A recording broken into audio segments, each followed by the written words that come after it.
Across the Arizona desert, over 300 cartel members met their end, but not at the hands of the government. What began as the Polish Hall Massacre has evolved into a silent war, one waged in the shadows and buried in secrecy.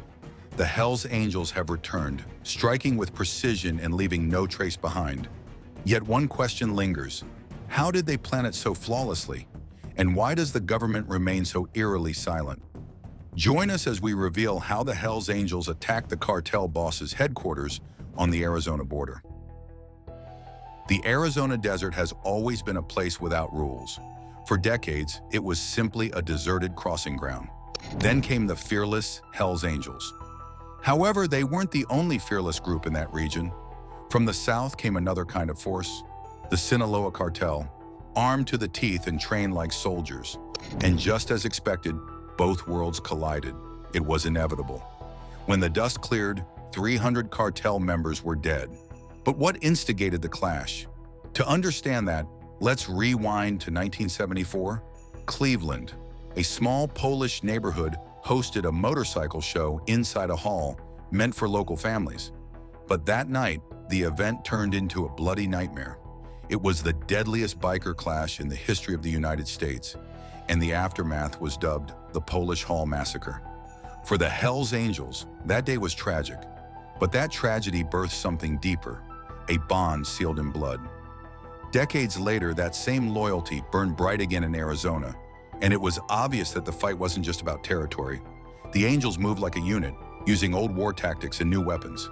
The cartel was powerful, but they weren't prepared for men who had spent a lifetime mastering chaos. However, by the time 2023 rolled in, the Sinaloa Cartel had turned the western Arizona corridor into its private highway. From Lukeville to San Luis Rio, Colorado, trucks and gunmen flowed through what locals called the Sonoran Gate. Border Patrol agents saw the change. Crossings became tactical, with convoys using satellite maps, night vision scouts, and diversion trails. What had once been smuggling now looked like a coordinated military movement.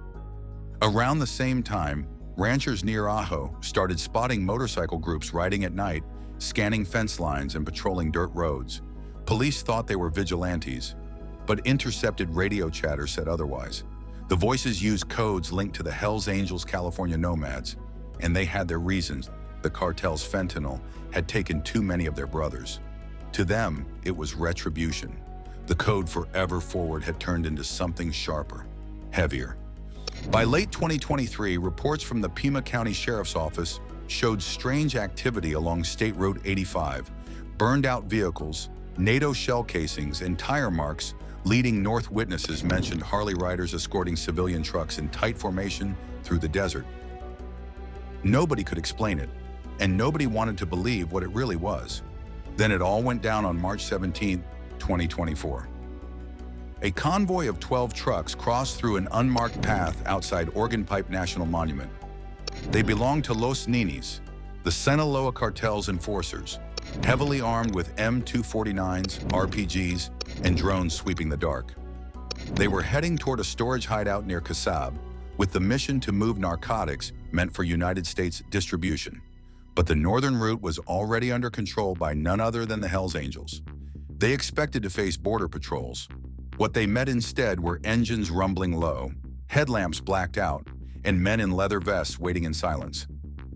When the first shot cracked through the desert air, the Angels' old code came alive again. Federal officials later revealed it was the first full-blown tactical fight ever recorded between an American biker gang and a Mexican cartel. But this wasn't a random encounter. Days before the clash, the Angels had slipped into the area, setting up hidden weapon stashes near ridges and dry washes. Old-school tactics that they perfected during the violent biker wars of the 1970s were suddenly back in play. At the center of it all was Rex Mendez, a Marine Corps veteran with battlefield discipline and a deep grudge against cartels. Expelled from the club years ago, he was called back for one reason, which was to lead this desert strike. His men moved in silence, using encrypted shortwave radios and military-style coordination. At exactly 14 minutes past 1 in the morning, the convoy entered the kill zone. In seconds, the desert exploded with gunfire. Thermal cameras picked up flashes so bright that orbiting satellites mistook them for lightning strikes. What followed was 43 minutes of chaos, a deadly firefight stretching across nearly 3 miles of open sand. A border ranger stationed miles away said it sounded like Fallujah all over again. Around 40 Hells Angels faced more than 200 cartel soldiers. The bikers used dune paths to circle the convoy, hitting from both flanks with assault rifles and homemade explosives. Audio recovered later confirmed they were using NATO-style hand signals and coordinated bursts. Military precision inside a criminal showdown. When the sun rose, drones revealed the grim aftermath. Trucks burning, smoke drifting into the sky, and bodies scattered across the dunes. The Angels had vanished, leaving only wreckage behind. Investigators later counted over 300 dead, most from the Sinaloa-linked Los Ninis group. Among them was Victor Elpez Quinterero, a cartel lieutenant who managed fentanyl routes through Arizona. His death sent shockwaves across Mexico, sparking revenge killings and blame within the cartel's own ranks. By the time the FBI arrived, the message was clear. A war had just been declared in the desert. In southern Arizona, strange signs also began to surface. Farmers near Alter noticed tire tracks carved into the dry riverbeds. In Lukeville, locals spoke of the quiet night being interrupted by motorcycle engines. The federal agencies reportedly knew the Hells Angels were creeping closer to the border.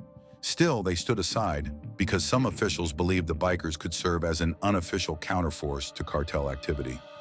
That night would later be remembered as the Sonoran Purge. From the Mexican side, it looked like another smuggling run, a string of trucks snaking north through the desert. But the calm hid something heavier. Locals said the air felt charged, as if the sand itself was waiting. Just before 1 a.m., U.S. border sensors near the Organ Pipe Cactus National Monument detected unusual heat patterns and unidentified vehicles moving fast and low. Cameras caught dim lights crawling north through the desert dust. But it wasn't just one convoy. Another smaller group was running parallel to the first, moving just to their west. Those were the Hells Angels. Satellite records later showed that both groups entered the same desert grid within 4 minutes. Federal operators watching live feeds mistook the bikers for a border patrol unit. Then the first flares burst over the sand. Gunfire followed. Confused radio chatter filled the air. Multiple heat contacts. Looks like law enforcement engaging smugglers. Gunfire tore through the Sonoran night just after 1 a.m. According to reports pieced together by Mexican state police, the Sinaloa convoy never stood a chance. They were hit from two sides, north and west, by an enemy that moved like soldiers, not street gangs. The attackers used suppressive fire and buried explosives hidden under marked stones. Every move was deliberate, every shot planned. Witnesses said the ambush began at exactly 14 minutes after 1 a.m. Tracer rounds sliced the darkness like flashes of lightning. The first truck to blow was a fuel hauler, obliterated by an improvised mortar built from a modified M203 launcher. The convoy fell into confusion as flames lit up the dunes. One cartel survivor later told El Universal that he saw motorcycles cresting the sand ridges, riders dressed in black tactical gear, faces masked, their rifles wrapped with red bandanas. They said nothing, only the mechanical rhythm of their assault. The Angels moved in pairs, covering one another with trained precision, advancing through smoke and fire as if on a battlefield. The cartel's rear vehicles tried to flee south, but that's when Rex Mendez, the ex-Marine leading the Hells Angels strike, gave the order that sealed their fate. No survivors. What followed was 5 minutes of ruthless combat. Over 40 vehicles were reduced to burning shells, and within the hour, thermal sensors tracked more than 300 heat signatures, fading to nothing. When U.S. drones finally shifted position to get a clearer view, the bikers were gone, completely. Not a single motorcycle trace showed on infrared scans. Investigators were baffled. How could a whole strike team vanish across open desert without a trace? Later, the mystery unraveled. A hidden web of dry riverbeds connected the battle zone to private ranch lands north of Y, Arizona.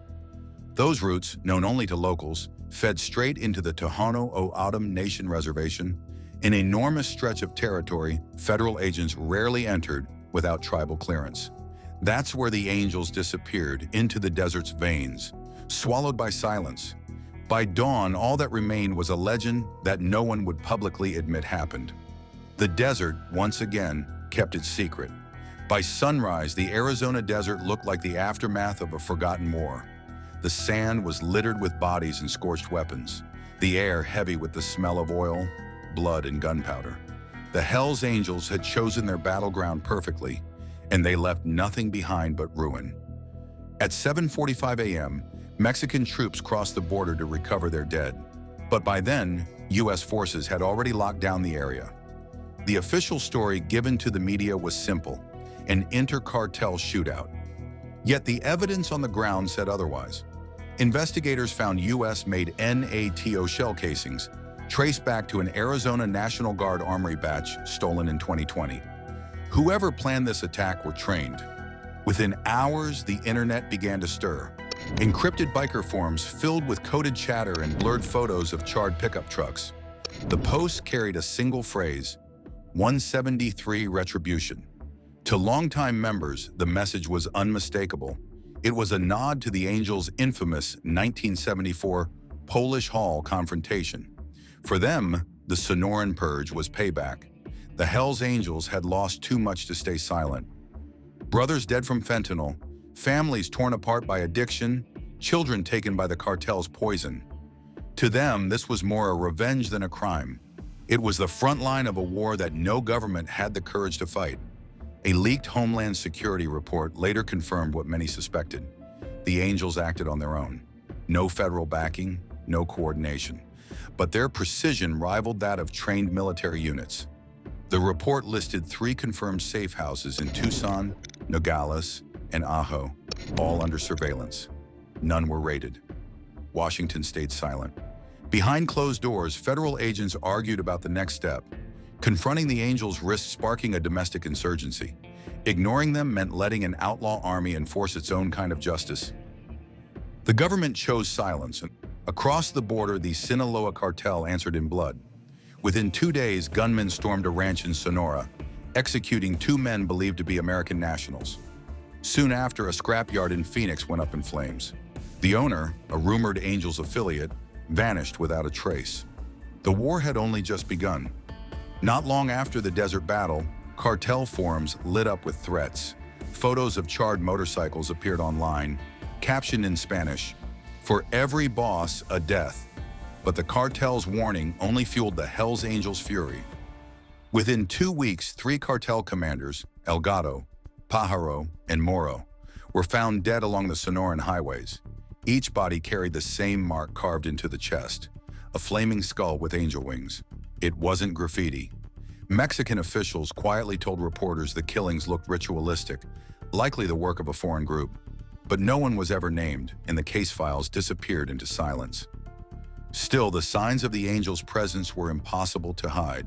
Satellite photos showed fresh motorcycle tracks heading north from the battleground. Fuel receipts from Yuma and Gila Bend lined up with those same hours. Witnesses described long convoys of black Harleys gliding through the desert night. The Angels' code, no talk, no surrender, no witnesses, kept them untouchable. Yet bits of proof leaked out. Investigators traced encrypted Bitcoin payments from known members to dark web arms dealers. Le Balancing later revealed the Angels had spent over $2.1 million on weapons-grade munitions from ex-military suppliers in Texas. What started as vengeance was now turning into something bigger, an organized force with military discipline and underground logistics. For the Angels, loyalty was law. The government's silence only strengthened their cause. One former member told Rolling Stone, "The government doesn't defend these borders anymore. We did what real men are supposed to do, protect what's ours." That quote became the heart of the movement's new belief: self-enforced justice. But justice in the Angels' world came wrapped in fire and blood. By late April, over 300 cartel operatives were confirmed dead, not just from the original ambush, but from a wave of revenge killings stretching across northern Mexico. Mexico's government denied any U.S. link to the Sonoran Purge, but classified leaks told a different story.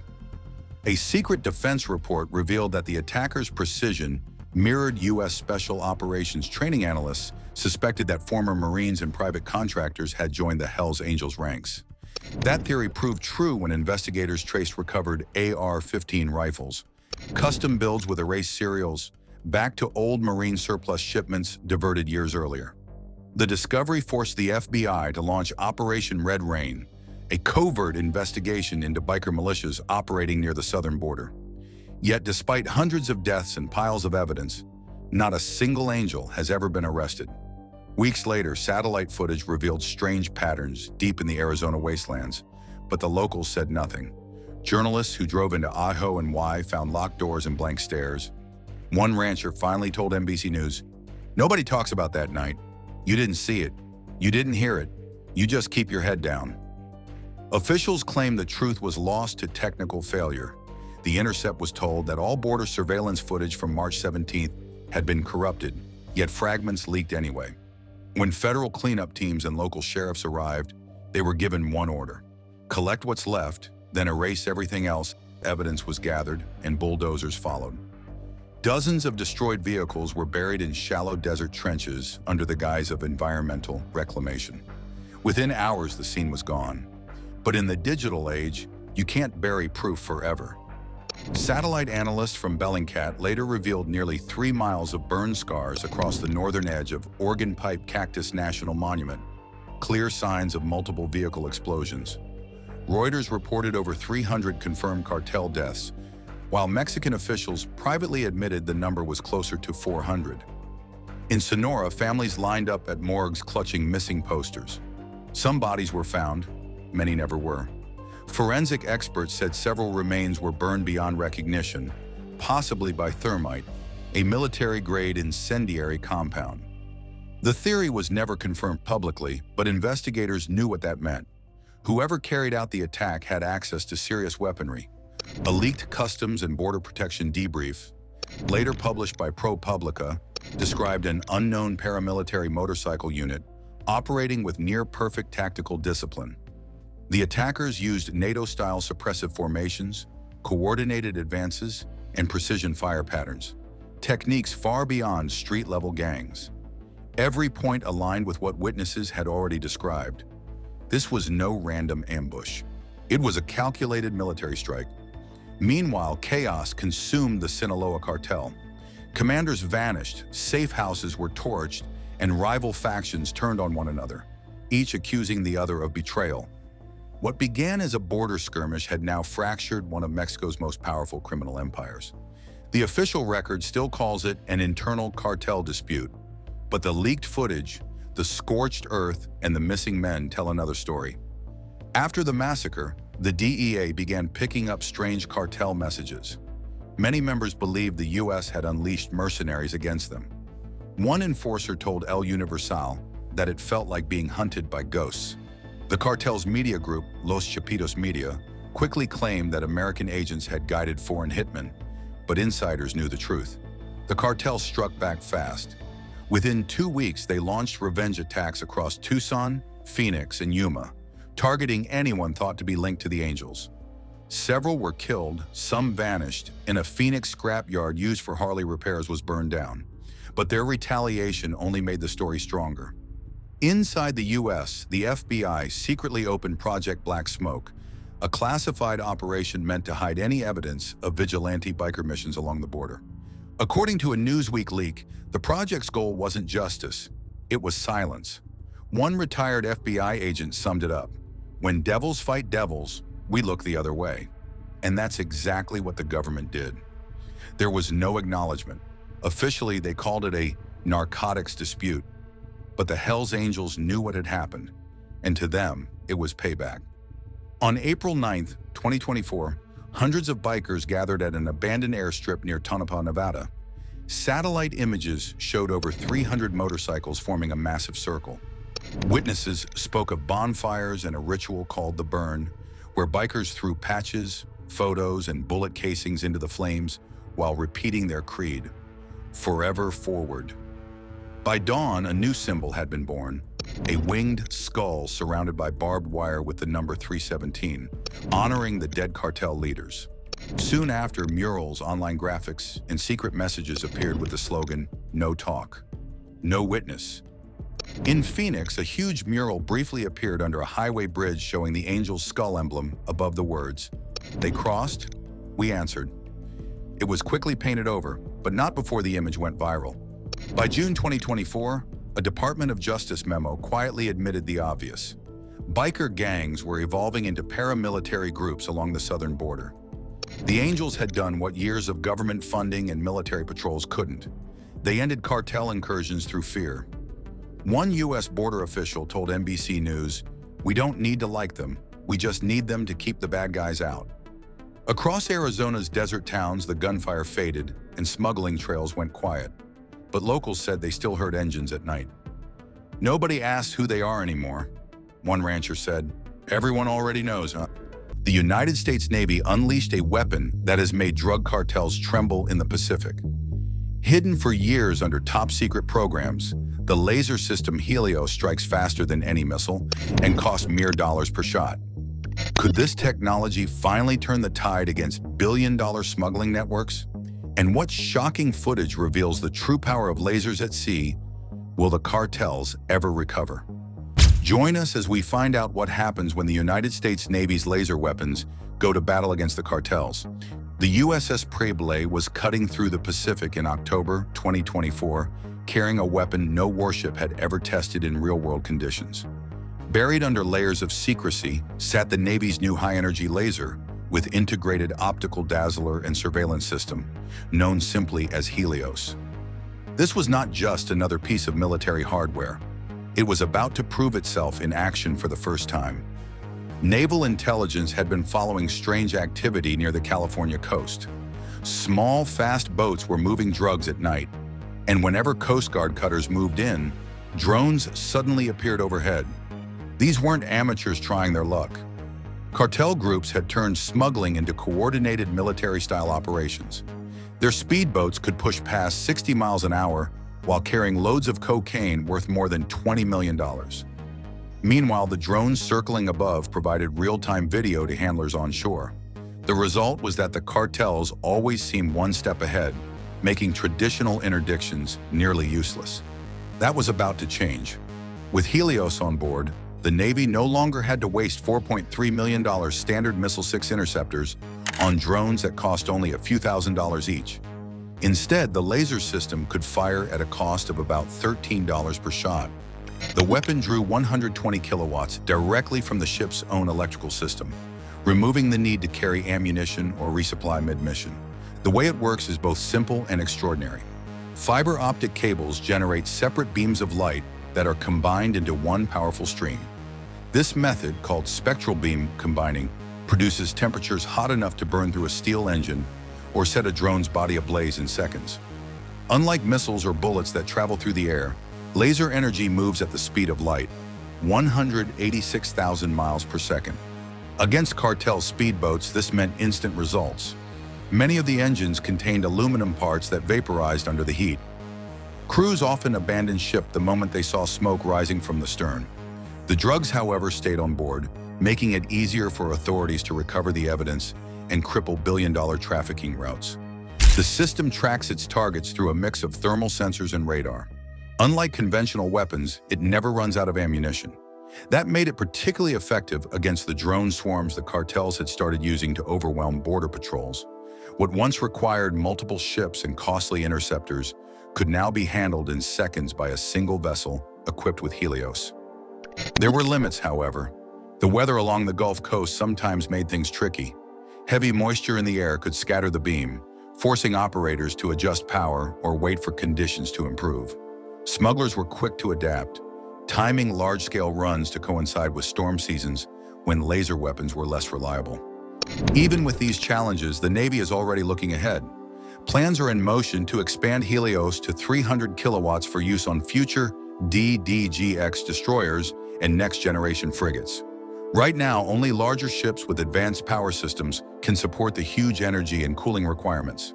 Smaller patrol boats, which would benefit greatly, simply don't have the infrastructure to carry the system yet.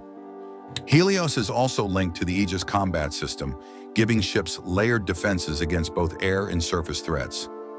Its optical dazzler offers another option. Instead of destroying a target, it can blind cameras and sensors. That allows intelligence officers to capture cartel data without losing the chance to analyze it. Military leaders see directed energy weapons like Helios as the next step in naval warfare. The cost advantage alone is significant, neutralizing cheap but numerous threats without draining budgets. More importantly, the system keeps crews safe and ensures the Navy maintains control over contested waters. The footage from that October mission remains under wraps, but the signal to cartels and other adversaries is unmistakable. While laser systems at sea reshaped how navies intercept smugglers and drones, the skies required an entirely different kind of breakthrough. The real question became, what happens when the world's most expensive bomber is paired with a weapon that costs less than a cup of coffee to fire? The Northrop Grumman B-2 Spirit, better known as the stealth bomber, carries a staggering price tag of about $2.1 billion per aircraft. Every mission burns through hundreds of thousands of dollars in fuel and support costs before the bomber even releases a single weapon. Conventional precision munitions only add to the expense. Air-to-ground missiles range anywhere from $100,000 to $4 million each. Military leaders started asking how long the United States could afford to fight drawn-out conflicts when opponents were fielding cheap drones and disposable hardware. That concern sparked a quiet but ambitious effort. Defense contractors began working laser technology into existing aircraft under classified upgrade programs. As part of its latest modernization, the B-2 Spirit received experimental laser pods designed to hit both ground targets and airborne threats. Instead of loading heavy racks of missiles or bombs, the system draws power directly from the plane's electrical generators. This cuts down payload weight and removes many of the limits imposed by conventional ordnance. The change in cost was staggering. Each laser shot came in at roughly $15. A bomber that once needed million-dollar cruise missiles to take out hardened targets could now destroy dozens for the cost of a single traditional warhead. For long campaigns against enemies with endless numbers but limited sophistication, the economics suddenly tilted sharply in America's favor. Adversaries, however, did not stand still. Many began deploying large swarms of cheap drones, launching them in the hundreds to overwhelm defenses. Conventional missile batteries quickly ran into a problem. Ammunition ran out fast, and each interceptor missile cost tens or even hundreds of thousands of dollars. Analysts calculated that, over time, enemies could bleed American defenses dry simply by throwing waves of expendable machines into the fight. Laser weapons erase that problem. Because they rely only on power from the aircraft, they can fire continuously without running out of ammunition. As long as the generators keep producing electricity, the beam can keep firing. In practical terms, this gave bombers something close to unlimited ammunition. Nuclear-powered ships and advanced electrical grids provided even greater endurance for extended operations. The combination of the B-2's stealth and its new directed energy weapons created a tactical edge no adversary had faced before. Radar operators might detect the bright streak of a missile launch, but laser strikes left almost no trace, only a brief flash of heat when the target was hit. That meant bombers could destroy multiple threats without giving away their position to nearby defenses. There were limits, of course. Lasers are still shaped by the environment. Dust, moisture, and rain scatter the energy beam and reduce its reach. Mission planners now include detailed weather forecasts in their operational checklists. On clear nights with dry air, the system is at its most lethal. This shift has already begun to influence how money is spent. Budgets that once poured into producing mountains of ammunition are being redirected into developing higher output lasers and more powerful generators to sustain them. The focus is moving from stockpiling shells and missiles to investing in renewable energy systems that can keep weapons firing as long as the plane remains airborne. Bomber crews are also being retrained. Unlike traditional bombs, lasers don't explode on impact. They require steady, precise contact with a target for several seconds. Pilots now practice flying patterns that hold beams on moving objects, while operators train on power management to make sure the weapons never drain the system during intense engagements. The shift represents more than just new technology. Strategists see it as a change in how wars will be fought and financed. Victory in modern conflict depends not only on advanced weapons, but also on the ability to fight for months or years without exhausting resources. With the B-2 Spirit now carrying directed energy systems, the United States military has shown that it is preparing for that future, one where cost-effective firepower and technological superiority go hand in hand. In the Red Sea, Iranian-backed forces discovered a profitable new market when Mexican cartels offered cryptocurrency in exchange for modern weapons. The Houthis, already armed with drones, guided munitions, and electronic warfare systems, found eager buyers in organizations flush with cash from fentanyl sales. With billions generated annually through drug trafficking, cartels could afford battlefield-proven equipment that American law enforcement had never faced at home. The trade was managed through encrypted networks overseen by Iranian Revolutionary Guard officers in Yemen. Cartels supplied chemical precursors for explosives, while in return they received completed drones, radar jammers, and even anti-ship missiles. These deals bypassed black market arms dealers and avoided international sanctions designed to stop dangerous weapons from spreading to non-state actors. By early 2024, Houthis were attacking United States Navy destroyers in the Red Sea with kamikaze drones and cruise missiles. Within months, similar systems surfaced along the Texas border. Border Patrol agents began to encounter drone swarms flying in formation, copying the same tactics seen overseas against commercial shipping. What had once been fast boat smuggling runs evolved into militarized campaigns. Cartels now fielded drones with thermal cameras for surveillance, jammers to cut police radios, and even explosive-laden suicide drones used against rivals. This level of sophistication posed a crisis that ordinary policing could not contain. Iranian advisors deepened the threat by training cartel fighters directly. In camps hidden across Mexico and Central America, former Houthi drone operators taught everything from electronic warfare to coordinated strike tactics. These programs produced a new generation of cartel technicians who could build, maintain, and deploy weapons that rivaled those used in war zones. The network came to light when United States intelligence traced cryptocurrency movements, linking cartel accounts to Middle Eastern operators. Investigators matched payment schedules to known Houthi weapons purchases, proving that American drug demand was indirectly funding militants engaged in live combat with United States forces abroad. Soon, American police and border units began reporting weapons they had never seen outside of combat zones, night vision devices built for the battlefield, encrypted satellite communications, and armor-piercing ammunition. Local shootouts started to resemble clashes in foreign war zones, with gangs wielding tools meant to fight national militaries. Financial assessments confirmed the core problem. Cartels now commanded revenues greater than the defense budgets of many nations. With money on that scale, they could buy nearly any weapon on the global market. This economic power meant that criminal organizations inside the United States borders had the resources of a hostile state, turning a law enforcement challenge into a national security emergency. While Iranian weapons continued moving south through established channels, Mexican cartels were busy building something that caught intelligence agencies completely off guard. The pressing question became, what happens when criminal organizations begin producing military hardware faster than governments can track it?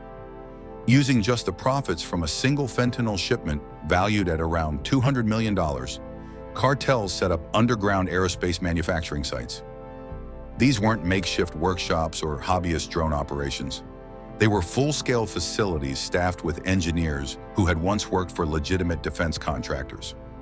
Production lines inside disguised warehouses and abandoned mines were turning out as many as 50 advanced unmanned aerial vehicles every month, hidden from satellite detection by carefully built hangars and underground infrastructure. The Sinaloa cartel also managed to purchase 12 Turkish-made Bayraktar TB2 drones, aircraft already proven on battlefields in Ukraine and Syria. Instead of mounting explosives, cartel technicians reconfigured the payload bays to carry up to 500 pounds of compressed fentanyl. A single flight could deliver enough narcotics to saturate the East Coast drug market for half a year. The cartel's surveillance capacity transformed almost overnight. Persistent drone patrols equipped with thermal sensors and secure communication links provided constant updates on Border Patrol movements, high-altitude balloon locations, and law enforcement patrol patterns. Coordinated formations used artificial intelligence software originally designed for military swarm tactics. giving cartels real-time command over wide stretches of the border. Materials science also became part of their playbook. Factories began producing airframes out of carbon fiber and other advanced composites, giving drones more speed and endurance compared to aluminum-bodied aircraft. Many suppliers who sold the raw materials assumed they were dealing with ordinary commercial buyers and never questioned the unusual order volumes. Quality standards inside these underground factories rivaled those found in legitimate aerospace production lines. Cartel ingenuity extended into the seas as well. Narco submarines, once crude vessels for smuggling, evolved into autonomous carriers able to launch aerial drones while submerged. This created layered surveillance networks that existing interdiction methods could not detect, much less disrupt. Each submarine carried as many as 20 small drones, each with the endurance to remain airborne for more than 8 hours. Electronic warfare soon entered the picture. During clashes with rivals and law enforcement, cartels began deploying jammers and radar spoofing equipment. These systems disrupted police communications and even interfered with civilian aviation networks during smuggling runs. Much of the hardware and training came directly from Iranian sources, with instructors operating from bases in Central America. Autonomy made the threat even more dangerous. New targeting systems allowed drones to identify and pursue vehicles or people without any human operator in control. Facial recognition programs and vehicle matching algorithms enabled aircraft to track targets across state lines for days at a time. Police suddenly faced flying weapons that behaved more like hunter-killer machines than surveillance tools. By the early 2010s, the global drone market was worth an estimated $42 billion, and cartels were a part of it. Through front companies, they poured money into universities, startups, and artificial intelligence firms. Many researchers never realized their civilian projects were being adapted for cartel weapons programs. With mass production, costs plunged. Each combat-ready drone could be built for under $10,000. That meant a single drug shipment worth $50 million could finance as many as 5,000 drones. This direct link between narcotics profits and weapons development created exponential growth in cartel military strength. For the United States military, few options remained. Conventional airstrikes against these hidden factories risked heavy civilian casualties in densely populated areas. Strategic bombers armed with precision lasers emerged as the only realistic counter.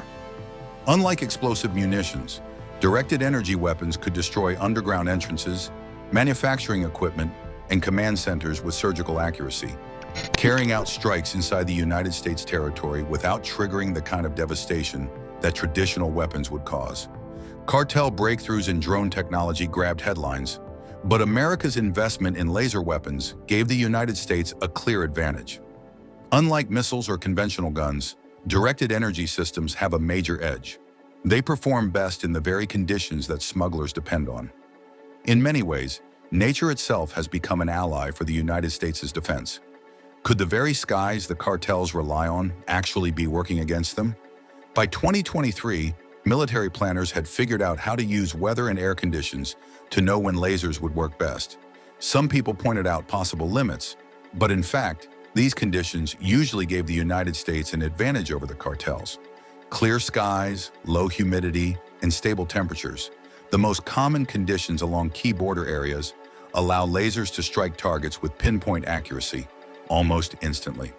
The deserts of Arizona and New Mexico tell a similar story. Cartels counted on heat to shield their drones, but the clear desert air helps lasers travel unimpeded. With minimal moisture or clouds, targets can be disabled long before they cross into United States territory. In this setting, dry landscapes became a natural ally for defense forces. Altitude works similarly. The higher a drone flies, the thinner the air becomes, meaning there's less to block or scatter the laser beam. This allows military lasers to stay tightly focused, deliver more energy to their target, and hit with devastating precision. Ironically, cartel drones trying to escape by flying higher only made them more visible to United States sensors, making it easier for operators to track, target, and disable them. The weather could pose a challenge. Fog, dust, heavy storms, or sudden rain showers can scatter light and slightly reduce a laser's effectiveness. Yet the United States systems are built to handle these obstacles. Satellites and radar provide real-time tracking, while conventional interceptors back up the lasers when nature tries to interfere.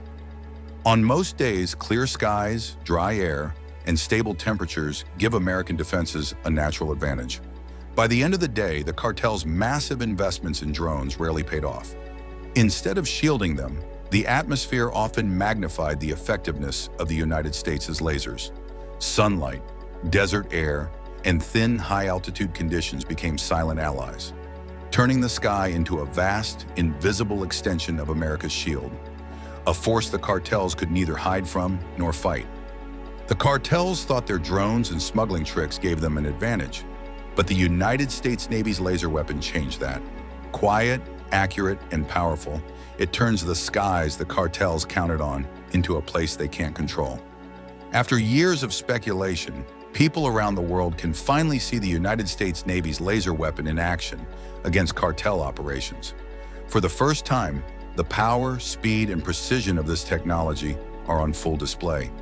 It shows how modern weapons can stop threats almost instantly without the need for traditional explosives or bullets. The lesson is clear.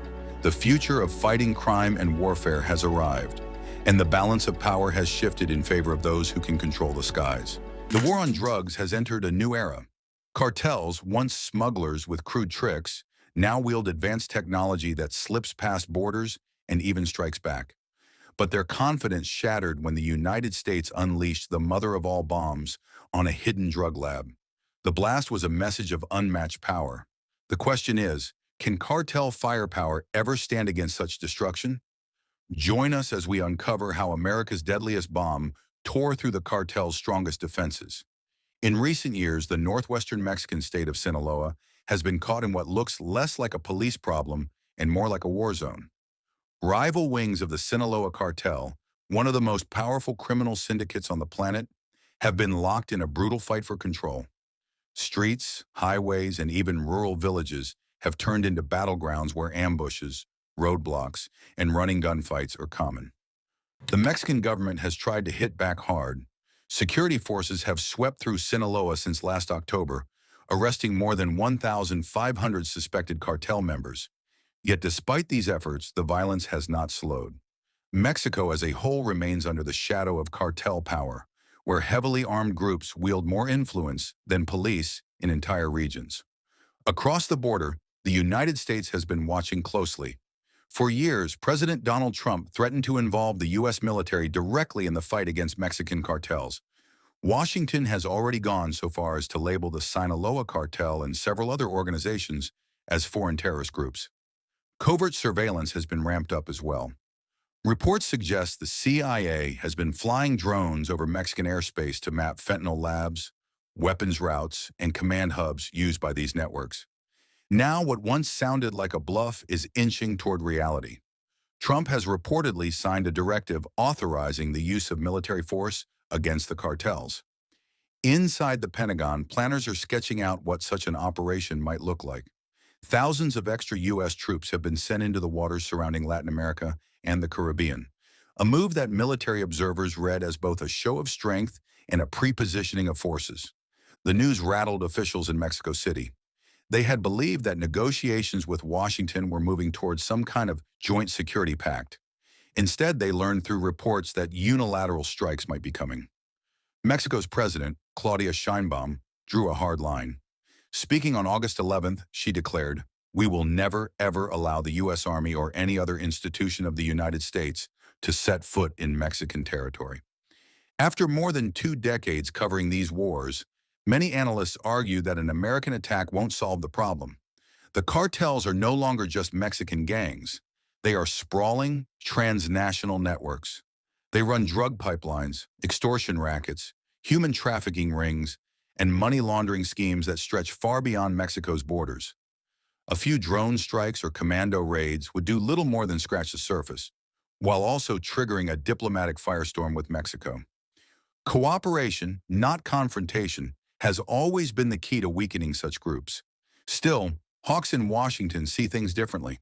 To them, hitting Mexican cartels is not only justified, but overdue. Senator Tom Cotton of Arkansas declared that Mexican cartels are just as deadly and ruthless as foreign terrorist groups. That thinking reframes the cartel fight as a continuation of the global war on terror. If al-Qaeda and the Taliban could be targeted by drones and special operations forces, then why not the Sinaloa cartel? The comparison is striking. During the War on Terror, the U.S. military carried out thousands of drone strikes across Afghanistan, Pakistan, and other regions. The most famous raid, of course, was the Navy SEAL assault in Abbottabad in 2011 that killed Osama bin Laden. These missions weakened networks like al-Qaeda and ISIS, though the larger wars in Iraq and Afghanistan ended in failure. Unlike foreign extremist groups that fight for ideology, Mexican cartels fight for money, and they have a lot of it. These criminal armies thrive not on religion or politics, but on the vast profits of the black market. Their biggest prize is the American drug trade, which in 2017 alone was valued at more than $150 billion. Add to that billions more from human smuggling, stolen fuel, and extortion, and you begin to see why cartels can operate almost like shadow governments. With this kind of funding, they recruit and pay thousands of gunmen, bribe local officials, and build influence across Mexico. This wealth also makes them unusually resilient. A recent 2023 study in Science found that cartels have become one of Mexico's largest employers, feeding families in regions where the state provides little. Unlike guerrilla groups that collapse when their leaders are removed, cartels often splinter. When top bosses are captured or killed, smaller, more violent factions rise from the ashes, escalating chaos rather than ending it. The latest example is unfolding inside the Sinaloa cartel itself. In July of 2024, a son of Joaquin El Chapo Guzman reportedly betrayed Ismael El Mayo Zambada, a veteran drug lord and rival within the cartel. According to reports, Zambada was tricked onto a plane, flown to New Mexico, and handed over to U.S. authorities. Far from stabilizing the region, the move ignited a brutal struggle for control of the cartel's billion-dollar empire, proving again that surgical captures rarely bring peace. While this was happening, a rare window of cooperation had opened between Washington and Mexico City. Since taking power in October, Mexican President Claudia Sheinbaum has worked closely with U.S. agencies, focusing joint operations on fentanyl labs, smuggling routes, and high-value targets. That partnership delivered results. Fentanyl seizures at the U.S. border dropped by more than half, and just last week Mexico extradited 26 cartel figures to the United States. But threats of unilateral American military strikes now risk tearing that alliance apart. Mexican leaders know that civilian casualties from drone strikes or raids would spark nationalist outrage and make it politically impossible to keep working with Washington. The danger isn't only tactical but strategic. Losing Mexico's cooperation would cripple efforts against cartels in the long run. Defeating these organizations will require more than fast raids and airstrikes. It demands a campaign that attacks cartels on both sides of the border. Mexico must confront corruption and dismantle the political protection that allows cartels to flourish. Meanwhile, Washington must target the roots of cartel power inside its own territory, reducing drug demand, choking off money laundering networks, and stopping the southbound flow of American firearms that arm cartel gunmen. This is not the first time U.S. forces have eyed operations inside Mexico. In 1916, the United States deployed thousands of soldiers under General John Pershing to hunt down Pancho Villa after his cross-border raid in New Mexico. Villa escaped, but Washington still declared the mission a success. The true goal, Secretary of War Newton D. Baker said, was not Villa himself, but projecting American power into unstable territory. That same reasoning fuels today's hawks who demand action against the cartels. For them, it's less about dismantling criminal empires and more about demonstrating strength. A strike on a fentanyl lab might provide a dramatic headline and a political win, but it will not unravel the sprawling networks that cartels command. Nor will it dry up the endless river of American dollars that keeps them armed and expanding. And yet, the failure of quick fixes doesn't make the threat any less severe. What the U.S. confronts is not just a drug problem, but a powerful enemy that resembles the most dangerous insurgent groups of recent history. The United States today faces an enemy that rivals some of the most dangerous terrorist groups of the past 2 decades. Analysts often compare Mexico's cartels to ISIS in the Middle East, Both are non-state actors that control territory, run armies of fighters, and openly challenge governments. But unlike ISIS, the cartels are motivated purely by profit, not ideology, which makes them flexible and endlessly adaptable. One of the most striking developments is the way cartels have innovated on the battlefield. Long before many militias in other regions, Mexican groups began weaponizing drones. They have rigged quadcopters to drop grenades, and in some cases even modified them to carry rocket-propelled grenade warheads. These small, inexpensive machines have been used to terrorize rivals and defend smuggling routes. For a fraction of the cost of military hardware, cartels have created an effective air threat that can bypass walls, checkpoints, and roadblocks. On the other side, the United States military brings unmatched technology. Intelligent aircraft like the MQ-9 Reaper drone or the Boeing P-8 Poseidon can cover enormous stretches of territory and intercept signals deep inside enemy networks. The U.S. also dominates the domain of communications warfare. Its ability to monitor, decrypt, and track cell phones gives it an edge that cartels could never match. With these tools, American forces could map cartel command structures, track shipments, and even follow high-value targets in real time. But if the skies over Mexico already feel relentless, they may not have seen the heaviest weapon in America's arsenal yet. The so-called mother of all bombs, the largest non-nuclear explosive ever used in combat, has already left its mark overseas. The question now is chilling.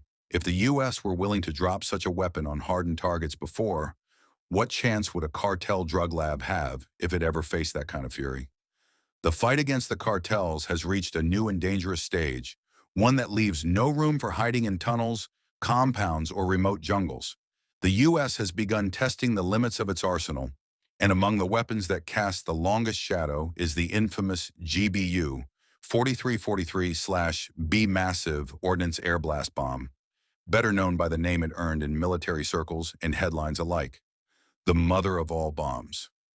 The Moab is not an ordinary bomb. It is the largest non-nuclear weapon ever used by the United States, a monster weighing nearly 22,000 pounds. The GBU 43/B Massive Ordnance Air Blast is one of the most powerful weapons ever created outside the nuclear category. Designed by Albert L. Wymorts Jr. of the Air Force Research Laboratory, the bomb was first tested in 2003. At that time, it was considered the strongest non-nuclear weapon in the United States military arsenal, a title that captured global attention. The MOAB was specially built to be dropped from a C-130 Hercules aircraft, mainly the MC-130E Combat Talon 1 or the MC-130H Combat Talon 2. Its purpose was to unleash a massive blast capable of wiping out hardened targets and sending shockwaves strong enough to destroy tunnels, bunkers, and enemy hideouts.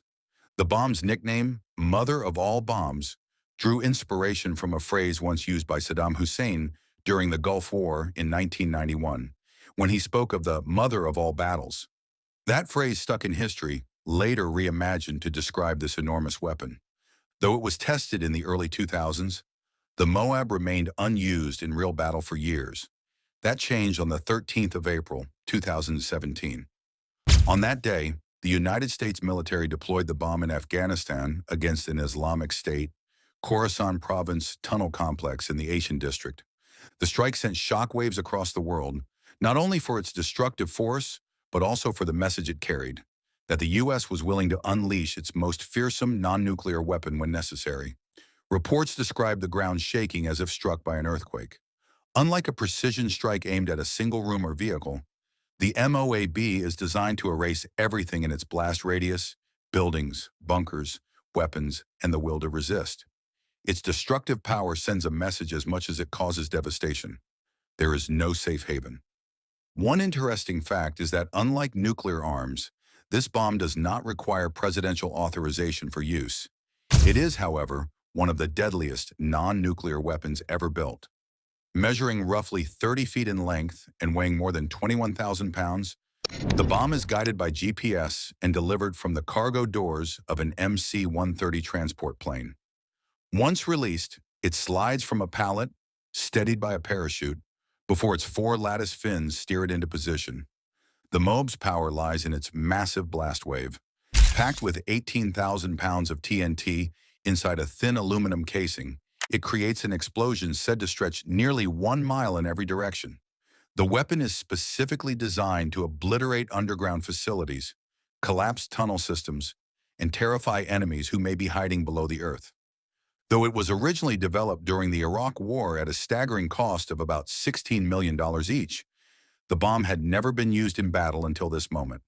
The first tests occurred in 2003 at Eglin Air Force Base in Florida, where footage of its detonation showed the kind of destruction that only such a massive air blast could create. For the cartels, who have long relied on sprawling jungle labs, hidden warehouses, and fortified compounds, the threat of the MOAB changes the equation. Drones and smaller bombs may disrupt operations, but the mother of all bombs does something more. It terrifies. It is not just a tool of destruction, but one of psychological warfare, reminding enemies that the U.S. has options that go far beyond raids and seizures. Imagine a cartel stronghold, thought to be secure, suddenly disappearing in a single explosion that leaves behind nothing but smoke and silence. But the question remains, destruction of cartel labs aside, can the cartels handle that kind of force? History suggests they thrive on adaptation. When authorities crack down on cocaine routes, they shift to fentanyl. When smuggling across borders becomes harder, they build tunnels. When leaders are captured, others quickly rise to fill the gap. Their empire has survived decades of pressure because it is built on flexibility and fearlessness. Yet even the most hardened networks must pause when confronted with a weapon like the MOAB. However, the mother of all bombs is not likely to become a daily weapon in the drug war. It is far too massive and politically sensitive for routine use, but its existence hangs like a storm cloud, a reminder that when the U.S. decides to send a message, it has the tools to make that message unforgettable. For the cartels, the lesson is clear. Their empire may not be as indestructible as they believe.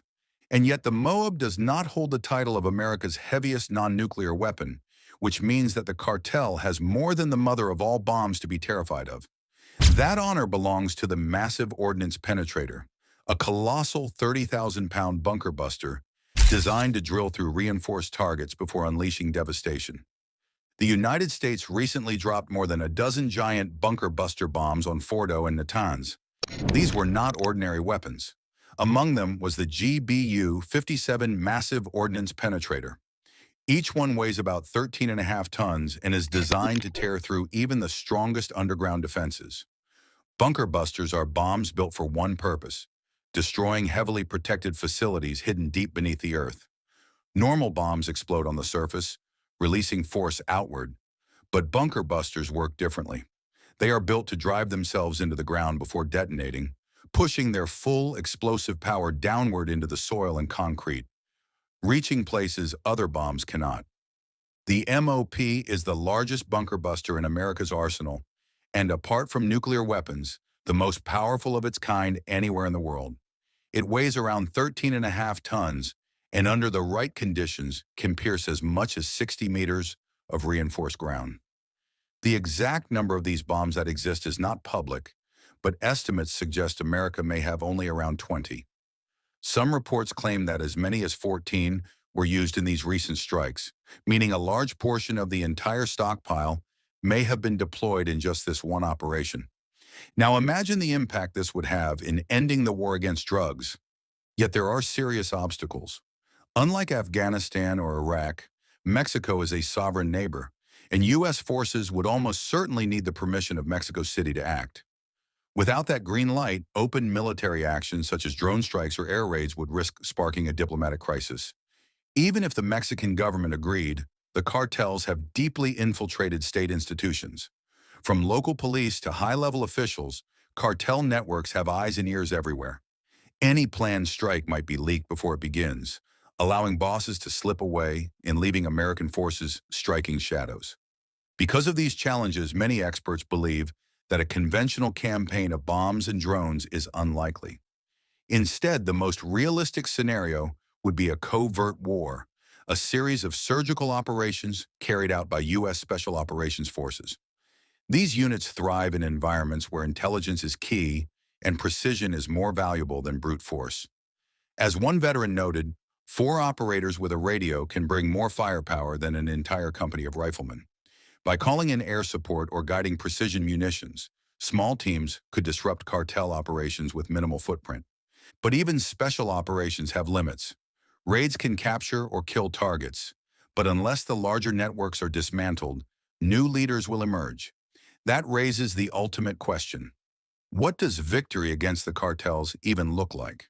Unlike traditional wars, there is no capital city to seize, no conventional army to defeat in the field. Cartels are decentralized, Hydra-like, and supported by the massive American demand for narcotics. Destroying one head only causes 2 more to grow back. The war against Mexico's cartels has entered uncharted waters. Massive smuggling ships vanish beneath the waves, and the battlefield is now the open ocean. But the United States isn't just watching. The U.S. has unleashed a weapon, leading to a mysterious strike that has left several cartel vessels in ruins. Could advanced torpedoes be behind it, or is something far deadlier at play? And just how far is Washington willing to go to dominate this deadly maritime war? Join us as we uncover the Navy's secret arsenal against the cartels. Since early September, U.S. warships and aircraft have been striking fast boats believed to be smuggling drugs along the South American coast. The operations, led under President Donald Trump and Defense Secretary Pete Hegseth, is one of the most aggressive naval campaigns against cartels in years. Trump, who has often spoken out against the power of cartels in America, believes that these missions are necessary to stop the flow of narcotics before they reach U.S. shores. Both he and Hegseth claim the strikes are lawful under the president's military authority, even without Congress's approval, a move that sparked debate but also strong backing from many in the military community. So far, 10 cartel-linked vessels have been destroyed since the first strike on September 2nd. Each operation has been carried out in international waters, targeting high-speed boats known as narco subs or go-fasts, often packed with cocaine or fentanyl. The most recent mission on October 24 hit a ship tied to Venezuela's feared Tren de Aragua gang, killing 6 suspected traffickers. Most of the action has unfolded across the Caribbean Sea, a major drug corridor connecting South America to the United States. But the campaign has now expanded westward, with 2 confirmed strikes in the Eastern Pacific, an area long used by Colombian cartels to move massive shipments north. The first hit was when U.S. forces, following the president's direct order, targeted a vessel linked to a terrorist-designated group known for drug trafficking. The strike, carried out in international waters, destroyed the boat instantly, killing 2 suspected traffickers on board. A video released by Hegseth showed the dramatic moment, a missile slicing through the sky, hitting a small blue boat racing across the waves before it exploded into flames. Just hours later, Hegseth announced a second operation in the same region. This time, another vessel was struck, leaving 3 more suspected smugglers dead. According to U.S. intelligence, the boat was moving along a known drug route and carrying illegal narcotics bound for Central America. These back-to-back strikes mark the opening of a new front in Trump's maritime war on cartels, one that now stretches from the Caribbean deep into the Pacific. It's a campaign that blurs the line between counter-narcotics and warfare, using precision weapons once aimed at enemy combatants against drug traffickers instead. Supporters call it decisive action against a growing threat. Critics, however, question whether such kinetic strikes on non-state actors in international waters cross legal boundaries. But for the Trump administration, the message is clear. The ocean is no longer a safe haven for the cartels, and the U.S. Navy is ready to hunt wherever the tide takes them. A recent strike has also sparked debate about how the Navy ends high-risk encounters without losing its own. Eyewitness clips and unnamed reports suggested a drone or a helicopter was involved, but people inside the defense world who have seen the footage think a laser-guided Hellfire missile did the job. That weapon hits from a long distance and homes in on a painted target, which explains the clean result. 11 hostile fighters killed and no American losses. That outcome is the goal of every patrol. Stop a threat quickly and bring everyone home. There is a cost for that clarity. In fiscal year 2021, a single Hellfire ran roughly $150,000. That is serious money, but it also buys precision that lowers risk to sailors and Marines. Still, commanders often weigh cost against risk in available alternatives. However, there are three different ways a Navy ship might stop a small, fast boat carrying unlawful cargo and dangerous people. These are not instructions, just a look at tools commanders consider when they must act. First, the forward gun. Many destroyers still carry a 5-inch naval gun on the bow. It is a workhorse that can fire at surface boats, support troops ashore, or help defend against aircraft. Its reach can be farther than some guided missiles, and it fires standard shells that are cheaper than high-end missiles. The Navy is also testing a new guided round called a hypervelocity projectile. That round moves much faster and corrects its path in flight, closing the gap between gunfire and guided missiles. It costs more than old shells, but reports put it well below the price of some missiles, as long as it hits quickly. Second, the directed energy option. Navy engineers have been fitting ships with high-power lasers for short-range work. These systems aim a tight beam that can burn through thin structures or set engines on fire. Once installed, a laser uses ship power rather than a fresh missile, which makes each shot far cheaper on paper. The limits are power supply and cooling, but for targets like small boats or unmanned aircraft, the laser is a fast, efficient choice that avoids explosive debris and reduces long-term expenses. Third, put Marines close to the fight. When leaders want decisive results and can accept the risks, they can launch boarding teams from amphibious ships or cutters. Specially trained Marines bring rifles, boarding gear, and the skill to seize a boat, detain suspects, and take control of contraband. This option exposes troops to danger, but keeps engagement tightly controlled and can be the best way to preserve evidence and arrest people rather than destroy everything. Each option carries trade-offs: price, range, chance to recover evidence, and risk to personnel. Missiles buy standoff and speed, but cost more. Guns are reliable and cheaper per round, but may create more chaos in a busy sea lane. Lasers promise low per shot cost once the system is in place, but need robust ship power.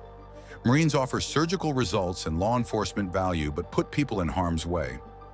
That delicate balance between cost, control, and consequence took center stage only days later during a high-level meeting with NATO Secretary General Mark Rutte on Wednesday, when President Donald Trump addressed the growing controversy over the recent U.S. strikes against suspected drug smugglers at sea. He reportedly claimed that he did not need permission from Congress or any other body to authorize missile strikes in international waters. Under normal circumstances, the U.S. Constitution gives Congress the sole power to approve military action. However, Trump argued that, as Commander-in-Chief, he had the authority to confront what he described as terrorist threats, a label he extended to major drug traffickers. He mentioned that he might consult Congress only if operations were to move from sea to land, hinting that such action could soon happen. He said that when land operations began, he would probably brief Congress, not because he had to, but because he preferred to do so. Trump's words suggested that a land-based strike could be imminent, calling it something very serious and comparable to the current sea missions. So far, all U.S. military attacks under this campaign have targeted vessels in open waters.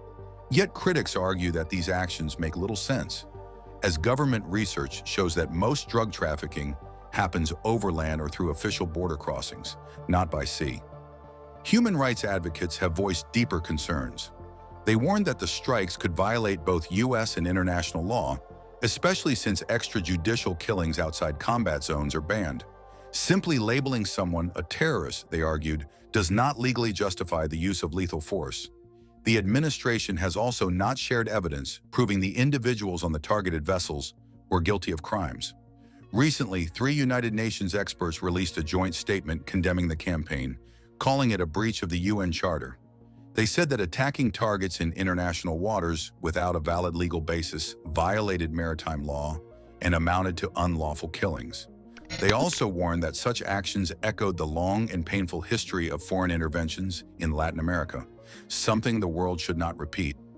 Defense Secretary Pete Hegseth, however, doubled down on the administration's stance. He compared drug cartels to terrorist organizations, saying that they were waging war on America just like Al-Qaeda once did. In his written statement, he said that those involved in the drug trade would find no refuge or forgiveness only justice. But many experts believe the administration's definition of terrorism has been stretched beyond reason. Brian Finucane, a researcher with the International Crisis Group, criticized the move, arguing that there was a vast difference between international terror networks and drug smugglers. He pointed out that there had been no attacks on U.S. soil like the 9th of November, and no declared armed conflict to justify such military measures. To him and others, the campaign looked less like a fight against terrorism and more like the U.S. government taking the law into its own hands. As the debate deepens, one question remains. Is America's new sea war against cartels a bold act of defense, or a dangerous overreach that could reshape how war powers are used in the modern era? Let's recount all the strikes so far. The U.S. Sea campaign began on September 2nd, when President Donald Trump announced through his social media account that he had ordered a kinetic strike earlier that morning. The target was a small vessel moving through international waters. According to Trump, 11 people on board were killed.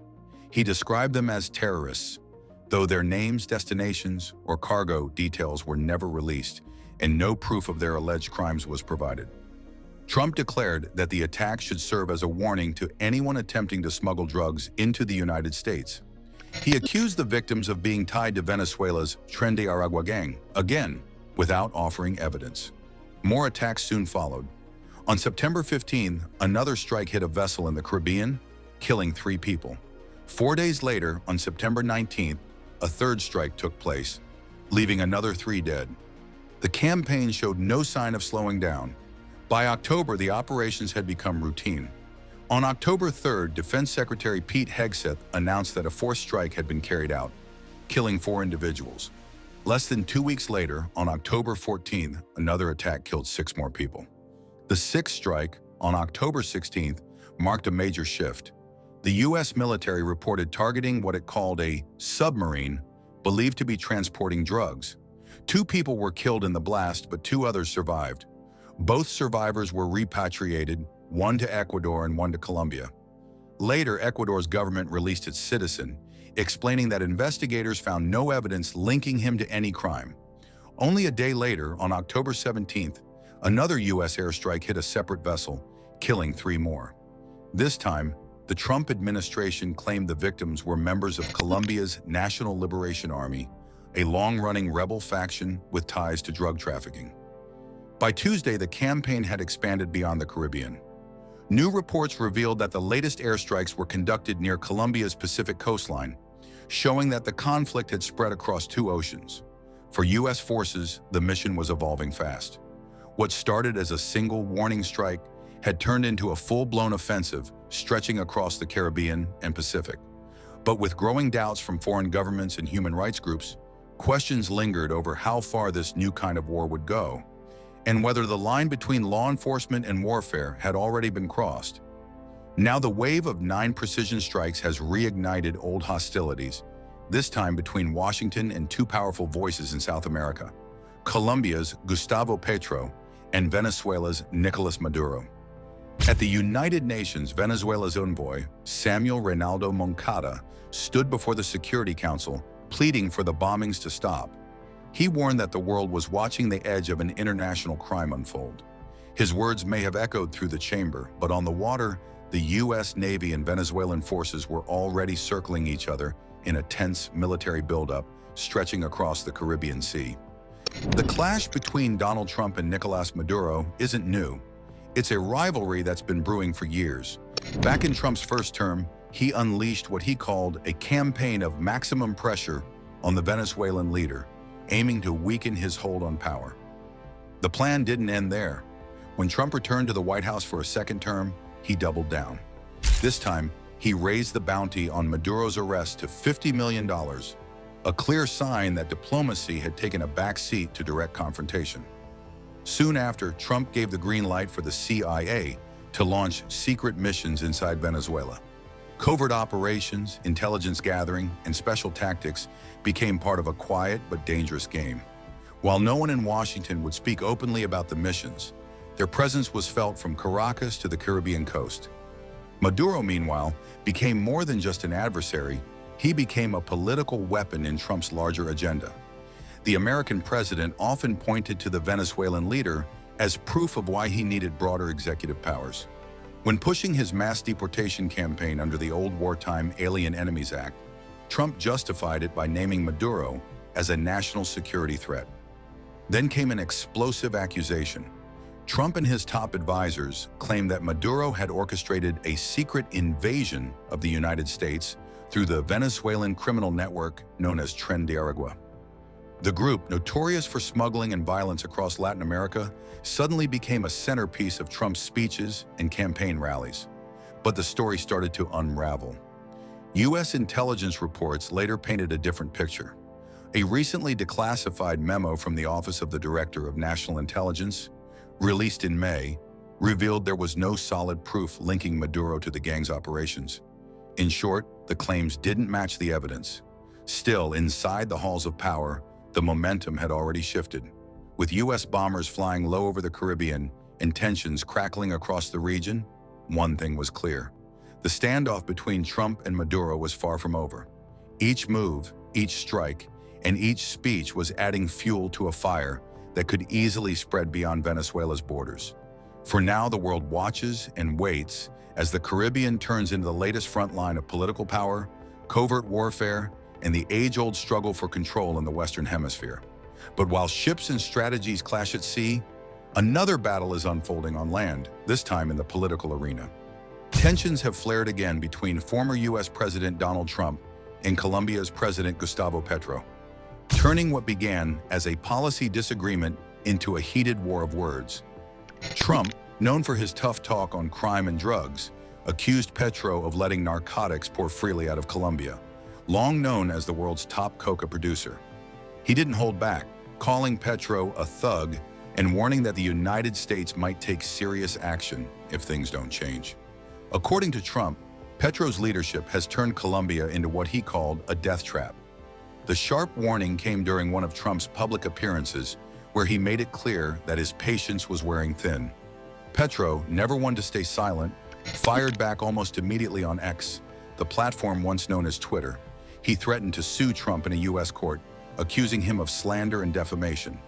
In his response, Petro declared that he stood firmly against genocide and the use of power for murder in the Caribbean. His words hinted at a deeper anger over how Washington has handled its military actions in Latin America. To him, Trump's statements weren't just political attacks. They were a challenge to Colombia's dignity. Petro, a former guerrilla fighter who rose to the presidency through left-wing politics, has long been one of Trump's most outspoken critics among global leaders. Their clash isn't new. The two have traded blows before over immigration, deportations, and America's long-running war on drugs. What makes this latest confrontation different is how personal it has become.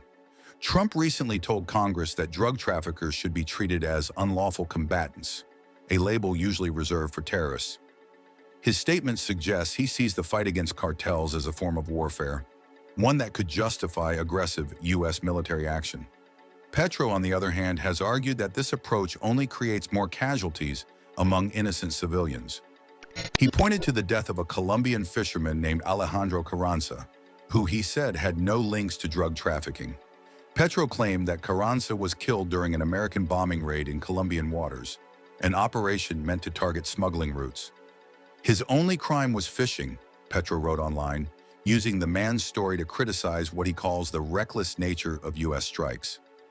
That accusation was followed by an even stronger one. Petro accused the U.S. government of murder and of violating Colombia's sovereignty. For him, the issue isn't just about drugs, it's about respect and national pride. What's unfolding between Trump and Petro is more than a political argument. It's a new chapter in the decades-long debate over how far the U.S. should go in its war on drugs, and how much power smaller nations have to push back. Both men see themselves as defenders of their countries, but their versions of justice couldn't be more different. Also, experts on U.S.-Mexico relations have warned that the Trump administration's reported plans for military operations against cartels in Mexico could be seen as an act of aggression with dangerous consequences. They believe it also shows a misunderstanding of how these groups actually operate. Without Mexico's consent, such action would violate international law. While the U.S. might claim self-defense, this right only applies to direct armed attacks, not to crimes by non-state groups like drug cartels. The cartel's maritime convoy has just suffered its greatest loss, watching a massive drug shipment vanish under U.S. firepower.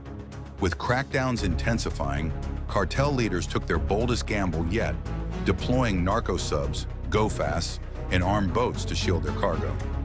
But when the fleet crossed paths with a controversial U.S. Navy task force, the outcome was swift and devastating. How did the Navy dismantle the convoy? How severe was the blow to cartel operations? Join us as we reveal the full story behind the strike that crushed the cartel at sea. In what U.S. officials are calling the largest narcotics offload in Coast Guard history, crews in Florida on Saturday unloaded 76,140 pounds of cocaine and marijuana seized during coordinated operations across the Eastern Pacific and Caribbean. Valued at an estimated $473 million, the record-breaking haul underscores the Trump administration's escalating counter-narcotics campaign under its new initiative, Operation Pacific Viper. The massive seizure consisted of 61,740 pounds of cocaine and 14,400 pounds of marijuana intercepted during 19 separate smuggling operations.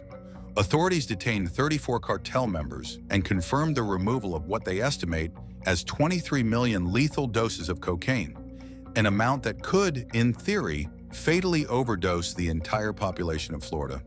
The interruptions were far from routine. Coast Guard cutters, tactical boarding teams, a helicopter squadron, and even the Navy's USS Cole joined in sweeping maritime operations involving a Royal Netherlands Navy vessel. 11 high-speed, go-fast boats were intercepted, many after grueling multi-day pursuits in open waters. Among the largest seizures were 8,800 pounds of cocaine near the Galapagos Islands in June and 9,160 pounds near Socorro Island, Mexico, in July. Officials celebrated the bust as a milestone in President Trump's wider effort to stem narcotics inflows into the United States. Homeland Security described the mission as a historic partnership, leveraging overwhelming naval and Coast Guard power in international waters, where roughly 80% of successful interdictions occur. By pushing enforcement farther offshore, the administration seeks to dismantle supply routes before they can ever reach American ports. What makes Operation Viper stand out even more is the presence of USS Cole. This Arleigh Burke-class Flight 1 Aegis-guided missile destroyer was home-ported at Naval Station Norfolk in Virginia. The ship was named in honor of Marine Sergeant Darrell S. Cole, a machine gunner taken out in action on Iwo Jima in February 1945 during World War II. Built by Ingalls Shipbuilding and delivered to the Navy on the 11th of March, 1996, it remains one of 62 Arleigh Burke-class destroyers and one of 21 Flight 1 class ships that carried the original 5-inch 54 caliber gun mounts. After years of continuous service, the destroyer became the center of international attention on the 12th of October 2000, when it was attacked by Al-Qaeda terrorists in the Yemeni port of Aden. A small fiberglass boat packed with more than 1,000 pounds of explosives detonated against the ship's port side while it was refueling, tearing a 40 by 60-foot hole into the hull. 17 sailors lost their lives, 39 were wounded, and the blast caused extensive structural damage. The attack was the deadliest strike against a U.S. Navy vessel since the Iraqi missile assault on USS Stark in 1987. It revealed the lethal effectiveness of asymmetric warfare tactics and demonstrated how vulnerable even advanced warships could be in port. The crew fought flooding for 3 days before stabilizing the vessel. Divers later confirmed the keel remained intact, making eventual repairs possible. Following the attack, the wounded were evacuated to the U.S. Army's Landstuhl Regional Medical Center in Germany before being transferred back to the United States. In June 2001, Al-Qaeda propaganda openly celebrated the strike, with Osama bin Laden himself praising it as a model for future assaults. Al-Qaeda had already attempted a similar but less publicized strike months before the Cole bombing. On the 3rd of January 2000, operatives tried to attack the U.S. Navy destroyer USS The Sullivans while it was in port at Aden as part of the Millennium attack plots. The plan was to load a small boat with explosives and detonate it alongside the warship. The attempt failed when the overloaded craft sank before reaching its target, forcing the mission to be abandoned. Planning for the later attack on Cole was revived during the Al-Qaeda summit in Kuala Lumpur between the 5th and 8th of January 2000. That meeting was attended by several operatives, including Khalid al-Mihdhar, who would later become one of the September 11th hijackers. Mihdhar traveled afterwards to San Diego, California, before leaving on the 10th of June 2000 to visit his wife in Yemen, at a house that also functioned as a communications hub for Al-Qaeda. Following the Cole bombing, Yemeni officials identified Mihdhar as one of the planners and confirmed his presence in Yemen at the time of the operation. He later returned to the United States and took part in the hijacking of American Airlines Flight 77, which crashed into the Pentagon and took the lives of 184 people. Rescue efforts on Cole began within hours of the explosion. The first naval vessel on scene was HMS Marlborough, a Royal Navy Type 23 frigate commanded by Captain Anthony Ricks.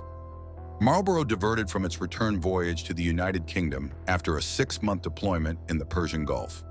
With full medical and damage control teams aboard, the frigate immediately assisted Cole's crew. 11 of the most critically wounded sailors were evacuated by the French Air Force to a French military hospital in Djibouti, where they underwent surgery before being transferred to Germany. Additional U.S. military support quickly followed. A quick reaction force from the U.S. Air Force 363rd Expeditionary Security Forces Squadron arrived from Prince Sultan Air Base in Saudi Arabia aboard C-130 aircraft. Soon after, United States Marines from the Interim Marine Corps Security Force Company in Bahrain landed by P-3 Orion, later reinforced by a fleet anti-terrorism security team platoon flown in from Norfolk, Virginia on the 13th of October. Other U.S. Navy ships rushed to the area to provide support. USS Donald Cook and USS Hawes arrived the same day to deliver logistical and repair assistance.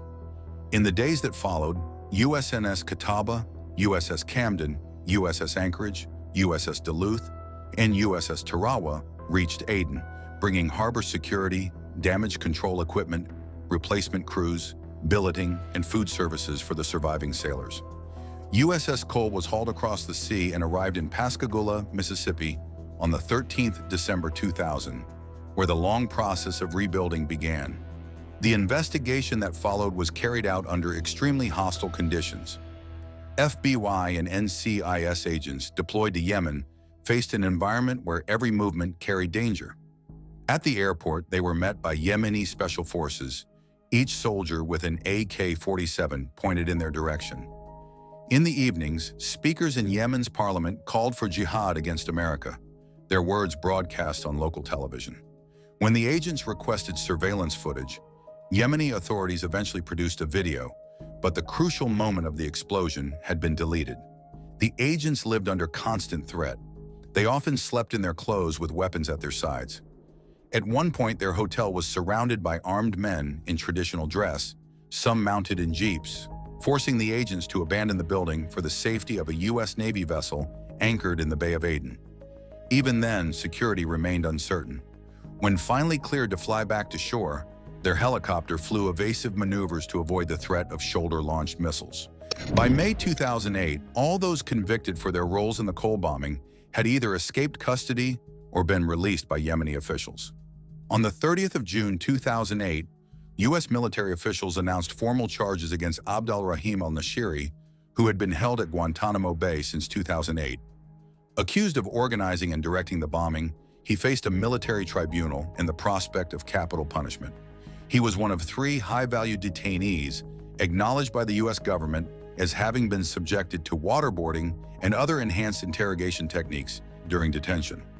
Abu Ali al-Harathi was also identified as a key figure behind the attack. He became one of the first suspected terrorists to be targeted and killed by a missile-armed Predator drone. In 2003, the U.S. Justice Department indicted Jamal Ahmad Mohammed al-Badawi and Fahd al-Qusso, described as the last major conspirator still at large. Al-Badawi was convicted in Yemen and sentenced to capital punishment, but later escaped from prison in 2006 through a tunnel with 16 other inmates. He was ultimately taken out in a U.S. drone strike in January 2019 in Yemen's Marib Governorate. Fahd al-Qusso evaded capture for years until he was taken out by a U.S. drone strike in May 2012. Tawfiq bin Attash, captured in Pakistan in 2003 and held at Guantanamo Bay, has also been described as a mastermind of the bombing. Another co-conspirator, Abdul Munim Salim al-Fatahani, was confirmed killed in a U.S. drone strike in January 2012. Reports from the Yemeni government in May 2012 confirmed that Fahd al-Qusso was eliminated in a southern Yemen airstrike, later verified by both U.S. officials and al-Qaeda's own media wing, As-Sahab.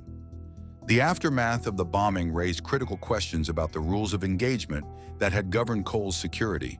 Pentagon-approved procedures forbade guards from firing on small boats unless ordered by the captain or a senior officer. The suicide craft was not identified as hostile until it was too late, leaving sentries powerless to act. Accounts from surviving sailors described the immediate aftermath. Petty Officer John Washak recalled being ordered to turn his M60 machine gun away from a second approaching boat, even as he stood wounded and covered in blood. The order was a reminder that firing without being fired upon could have led to court-martial. Petty Officer Jennifer Kudrick later reflected that, had the sentries opened fire, they might have faced punishment for taking out 2 foreign nationals rather than recognition for preventing the deaths of 17 American sailors. Years after the attack, responsibility for the USS Cole bombing was formally addressed in U.S. courts. On 14 March 2007, a federal judge ruled that the government of Sudan was liable, citing substantial evidence that Sudanese officials had aided al-Qaeda's operations. In July of that year, the same court ordered Sudan to pay $8 million to the families of the 17 sailors who lost their lives, though Sudan's justice minister declared that the ruling would be appealed. In 2009, U.S. federal judge Kimba Wood released $13.4 million in frozen Sudanese assets to be awarded to 33 spouses, parents, and children of the sailors who lost their lives in the bombing. The compensation was granted under the 2002 Terrorism Risk Insurance Act and pursued through the efforts of Miami attorney Andrew C. Hall. The ruling reaffirmed Sudan's culpability in facilitating the attack. Another lawsuit was filed in 2010 in the U.S. District Court for the District of Columbia by 15 Cole sailors and 3 spouses, seeking damages for Sudan's role in supporting the terrorists who struck the destroyer. When the Sudanese government failed to respond, the court issued a default judgment in 2012, awarding the plaintiffs more than $314 million. On the 13th of February, 2020, the government of Sudan announced that it had reached an agreement to compensate the families of the USS Cole victims, a prerequisite for its removal from the state sponsors of terrorism list. Sudan reiterated that it did not accept responsibility for the bombing, but sought to normalize relations with the United States and other nations, while addressing claims tied to its former regime. In October 2020, a bilateral claims agreement was signed under which Sudan committed to pay $335 million in compensation, covering the victims of both the USS Cole bombing and the 1998 embassy bombings in Tanzania and Kenya. 2 years after the attack, USS Cole was once again underway, resuming full operations. In August 2003, the destroyer sailed with the Argentine warship Sarandí for joint drills. Cole's visit board search and seizure teams trained alongside their counterparts, conducting intensive maritime interdiction operations. The following day, the ship fired its close-in weapon system and 5-inch rounds in a live-fire exercise before exchanging officers with Sarandí by helicopter. Soon after, the destroyer Gonzales joined, and together the 3 ships rehearsed coordinated boardings. In February 2008, the destroyer was sent off Lebanon's coast, followed by further deployments. In February 2017, after Iranian-backed Houthi rebels attacked a Saudi warship in the Gulf of Aden, Cole was ordered to the region. Both Iran and the Houthis denied working together, but the symbolism of Cole's presence was unmistakable. In May 2024, Cole deployed once again amid escalating Middle East tensions following the Hamas attack on Israel. Operating from the Persian Gulf to the Mediterranean, the destroyer formed part of a strike force. Then in October 2024, the ship made headlines again. During Iranian missile strikes against Israel, Cole intercepted incoming weapons using SM-3 and SM-6 missiles, decisive proof of her enduring role at the front line of U.S. naval power. Unlucky for the cartels and those backing them, the USS Cole is not the only force now in play. A sudden and heavy buildup of U.S. naval power in the southern Caribbean has sparked serious questions in Caracas and across Washington about whether this deployment is truly about combating drug cartels, as the Trump administration insists, or if there is another objective beneath the surface. 7 U.S. warships, reinforced by a nuclear-powered fast-attack submarine, are either already in the region or expected to arrive soon. Together, they bring more than 4,500 sailors and Marines, a formidable show of force in waters that usually see far smaller deployments. President Donald Trump has declared that fighting cartels is a central mission for his administration, and U.S. officials claim the operation is designed to dismantle trafficking networks and foreign criminal groups. Stephen Miller, the Deputy White House Chief of Staff, went further, describing the buildup as a direct strike against drug cartels and foreign terrorist organizations operating in the hemisphere. Yet the true effect of this presence remains uncertain. Most maritime drug routes into the United States run through the Pacific, not the Atlantic, where these ships now patrol. And much of the Caribbean trade enters by clandestine flights, not sea lanes. The scale of the deployment makes clear that this is more than routine patrol duty. Among the vessels are the USS San Antonio, the USS Iwo Jima, the USS New York, and the USS Fort Lauderdale. Each is engineered for combat durability, operational versatility, and long-term offensive power. The USS Iwo Jima, a landing helicopter dock, serves as a floating command center for Marines and aircraft alike. It can launch helicopters, MV-22 Osprey tiltrotors, and amphibious assault vehicles. Defensive systems, from the rolling airframe missile to the Phalanx close-in weapon system, shield the vessel against incoming missiles, hostile aircraft, and surface threats, ensuring constant readiness in contested waters. The USS San Antonio and USS New York, both amphibious transport docks, are stealth-enhanced platforms built to carry thousands of Marines, vehicles, and equipment directly to shore. Their over-the-horizon amphibious capability relies on landing craft, helicopters, and tiltrotors, enabling sudden strikes beyond visible range. Reinforced hulls and command networks ensure resilience and survival under fire, turning the group into a mobile base of sustained combat power. Alongside them, the 22nd Marine Expeditionary Unit deploys with unmatched adaptability. With approximately 2,200 Marines, the unit is trained in amphibious assaults, urban warfare, reconnaissance, and specialized missions. It fields armored vehicles, artillery, and air assets, including AH-1Z Viper attack helicopters, AV-8B Harrier jets, and MV-22 Ospreys, combining firepower with speed for decisive land and coastal strikes. The strength of this force lies in its integration. Secure, real-time networks link ships, aircraft, and Marines on the ground, enabling fast intelligence sharing, coordinated targeting, and synchronized action. This connectivity allows the group to switch seamlessly between amphibious combat, maritime security, humanitarian response, or precision special operations, projecting deterrent and offensive power across the globe within days. Reinforcing the message, on August 29, 2025, a Ticonderoga-class guided missile cruiser was photographed docking at Panama's naval base near the entrance to the Panama Canal. The skies above the Caribbean are now dominated by American surveillance. P-8 Poseidon aircraft, specialized naval patrol planes derived from the Boeing 737 platform, conduct persistent flights over international waters, collecting intelligence with surgical precision. Unlike their civilian counterparts, these aircraft are engineered for combat endurance and maneuverability.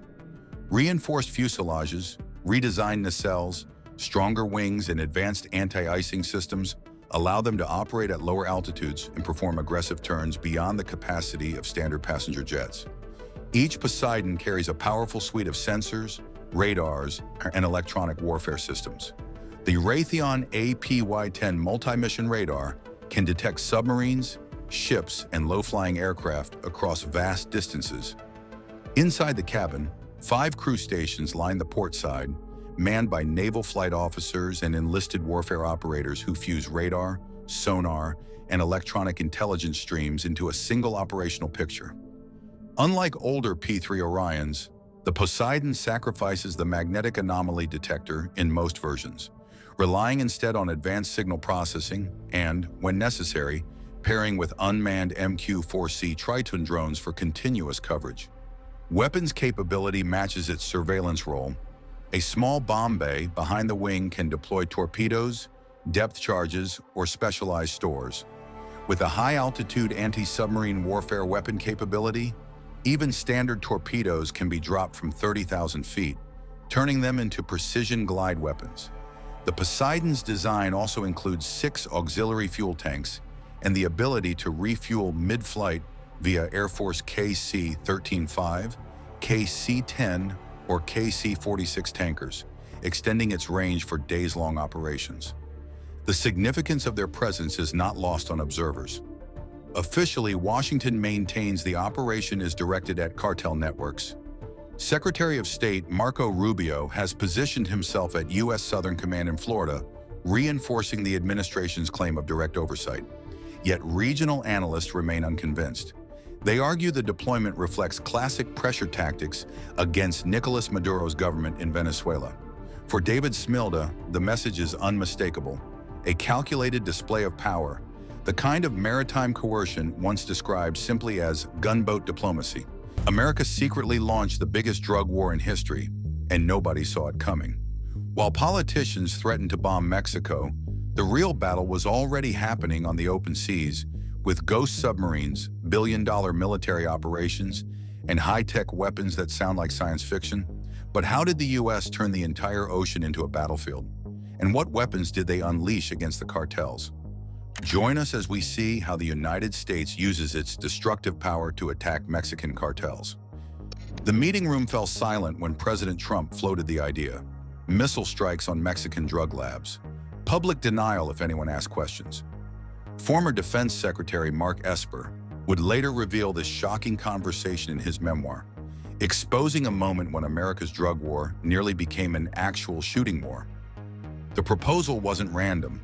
By 2021, fentanyl overdoses were killing 83,000 Americans every year. The synthetic opioid had tripled its death toll between 2016 and 2021, creating a crisis that traditional law enforcement couldn't touch. Drug labs operated openly across Mexico, while tons of deadly powder flowed north across the border. The American public demanded action. Politicians needed answers. In the halls of Congress, 2 Republican lawmakers saw an opportunity. Congressman Dan Crenshaw from Texas and Mike Waltz from Florida drafted legislation that would change everything. The Authorization for Use of Military Force Cartel Influence Resolution borrowed language directly from the 2001 War Authorization that launched America's fight against terrorism after September 11. The bill's wording was deliberately broad. Any president could use all necessary and appropriate force against foreign organizations involved in drug trafficking or territorial control through violence.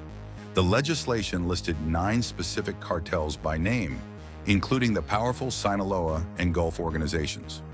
More dangerous still, it gave the president sole authority to determine which groups qualified for military action. Legal experts immediately grasped the implications. This wasn't just authorization for targeted strikes. The phrase necessary and appropriate force, combined with presidential discretion over which nations were affiliated with cartels, could justify a full-scale invasion of Mexico. The legislation essentially handed any future president a blank check for war. While Crenshaw dismissed criticism as hysteria, other lawmakers were pushing complementary measures that built a legal framework for military action. The House Foreign Affairs Committee advanced the Project Precursor Act, requiring the State Department to classify fentanyl as a chemical weapon under international law. Chairman Michael McCall called it exactly that, claiming cartels were using chemical weapons to perpetrate mass killing of Americans. The chemical weapons designation carried explosive legal consequences. International law permits military responses to chemical weapons attacks, even without explicit congressional approval. Syria had learned this lesson when President Trump ordered missile strikes in 2017 and 2018 after Damascus used chemical weapons against its people. The precedent was clear. Chemical weapons could justify unilateral military action. 18 state attorneys general escalated the rhetoric further, formally requesting that President Biden designate fentanyl as a weapon of mass destruction. The letter invoked memories of the Bush administration's justification for invading Iraq. A Justice Department legal opinion from that era concluded that presidents have constitutional authority to use force against weapons of mass destruction threats, even without Congress. Senator Lindsey Graham introduced his own legislation designating 9 Mexican cartels as foreign terrorist organizations. The designation would impose financial sanctions and criminalize any support for these groups.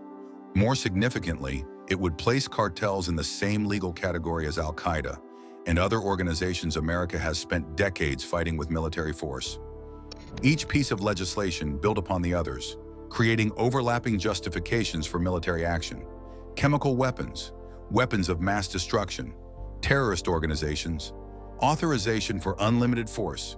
The legal architecture for war was taking shape in Washington while cartels continued their operations across the border, unaware that America's political establishment was seriously considering turning the metaphorical war on drugs into something far more literal and devastating. While politicians debated war, cartels were already building one? But where? Deep in the Colombian jungle, the sound of hammering echoes through humid air, thick with mosquitoes and diesel fumes. Under a canopy so dense that satellites cannot penetrate, teams of workers shape fiberglass and wood into something that shouldn't exist. They're building submarines by hand, using blueprints drawn by men who never attended naval engineering school. The first narco submarine appeared in the 1980s as a simple underwater tube towed behind fishing boats. Colombian cartels learned quickly that the ocean floor hides better than any warehouse. By the 1990s, they had graduated to self-powered vessels, constructed in remote jungle clearings where military patrols rarely venture. Today's narco submarines represent a quantum leap in criminal engineering. These 80-foot vessels can travel 2,500 miles without refueling while carrying 10 tons of pure cocaine. Each submarine costs between $1 and $2 million to build in secret workshops, but the cargo they transport sells for over $150 million on American streets. 5 crew members endure weeks in cramped, overheated compartments with minimal food and no communication with the outside world. The submarines operate just below the surface, leaving almost no wake for patrol aircraft to spot. Engineers paint them blue-gray to match ocean colors, while streamlined hulls slice through water with minimal disturbance. Some models include lead lining that blocks heat signatures from military thermal imaging systems. The most sophisticated versions can dive completely underwater for short periods, disappearing from radar and sonar detection entirely. When authorities do locate a narco submarine, capturing it becomes nearly impossible. Each vessel includes specialized scuttle valves that can flood the compartments within minutes. Crews open these valves the moment they spot military aircraft or patrol boats, sending millions of dollars worth of evidence to the ocean floor in waters thousands of feet deep, where recovery is impossible. The submarine threat reached global proportions in 2024 when Operation Orion intercepted a vessel bound for Australia. The submarine had traveled over 10,000 miles across the Pacific Ocean, proving that cartels now possessed intercontinental capabilities. Intelligence agencies suddenly realized they were tracking not regional smuggling operations, but a shadow navy with worldwide reach. Above the surface, go-fast boats present an equally formidable challenge.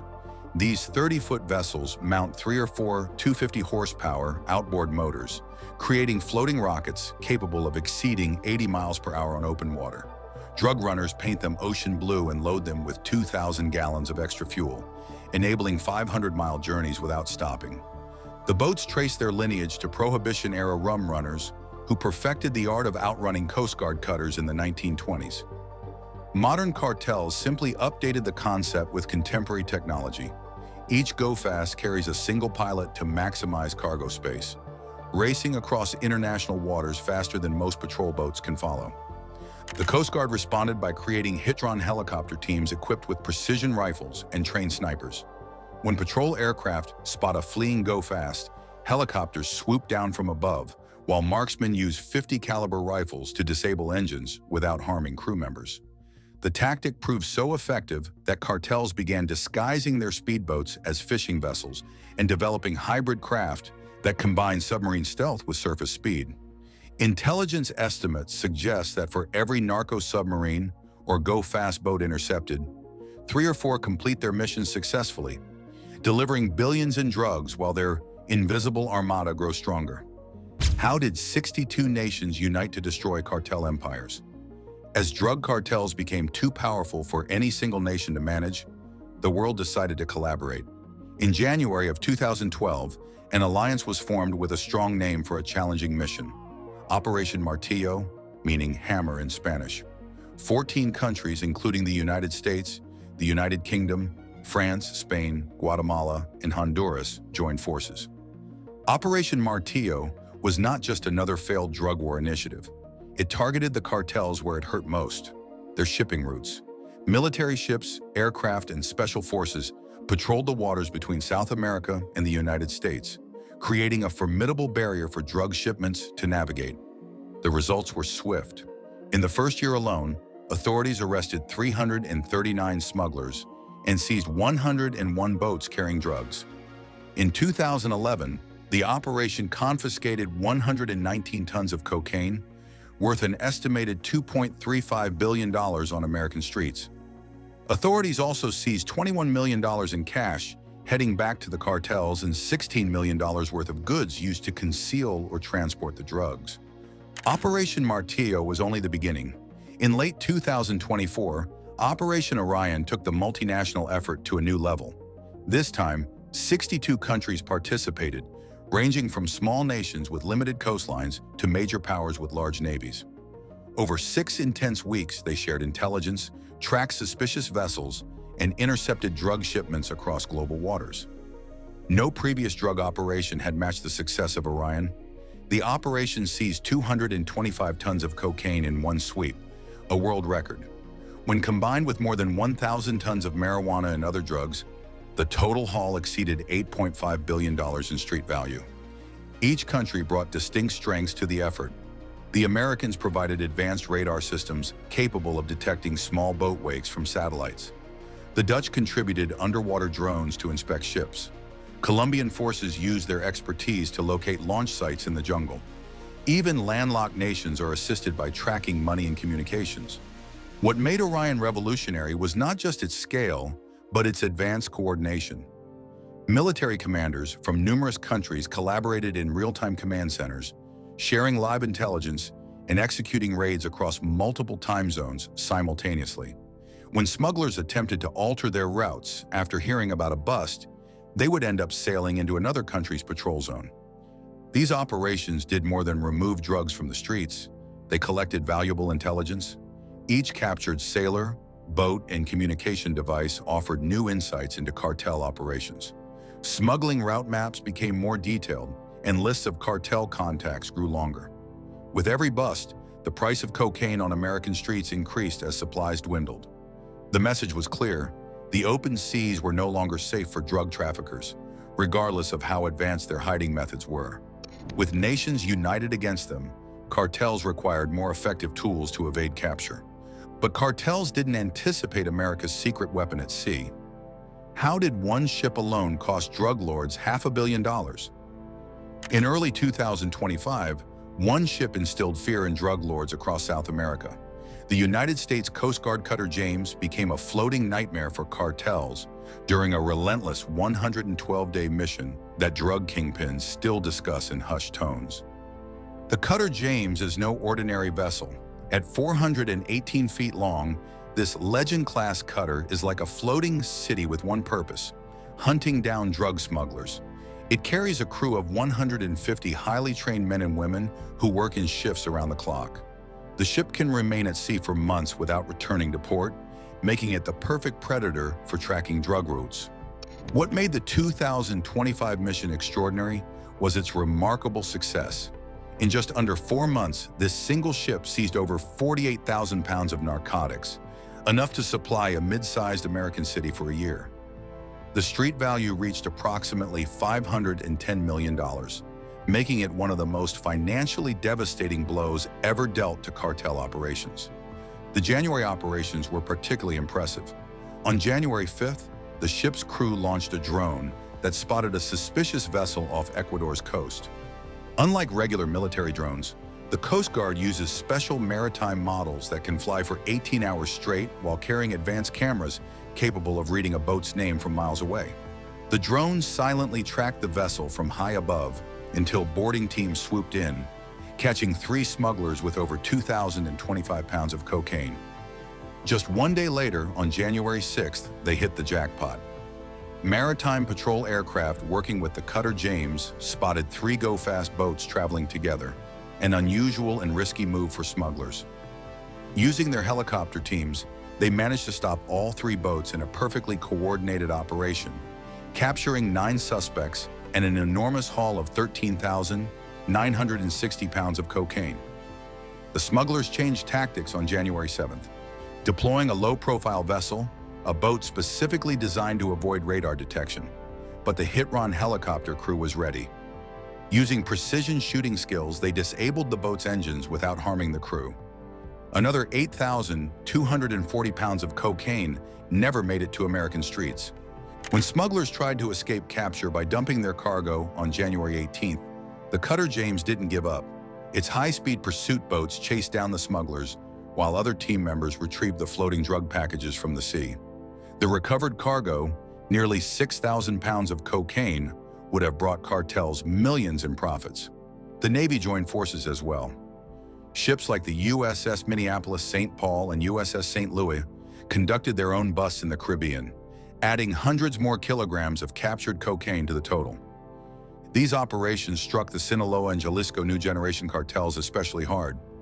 Intelligence gathered during the missions revealed key smuggling routes, identified cartel members, and exposed new trafficking methods, all of which are now being used to plan the next wave of interdictions to further disrupt these criminal empires.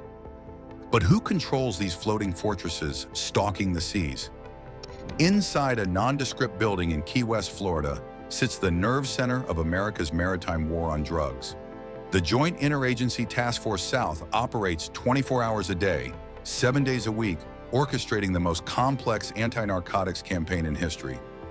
The command center resembles a high-tech war room from a blockbuster film. Massive wall-mounted screens display real-time maps of the Caribbean and Pacific, dotted with hundreds of moving icons representing every vessel, aircraft, and submarine in American territorial waters. Each blinking light tells a story. Friendly naval patrols, commercial shipping, suspicious go-fast boats racing through the darkness, or semi-submersible narco subs creeping beneath the waves. At workstations arranged in precise rows, analysts from a dozen different agencies monitor the digital battlefield. FBI counterintelligence specialists sit alongside Navy radar operators.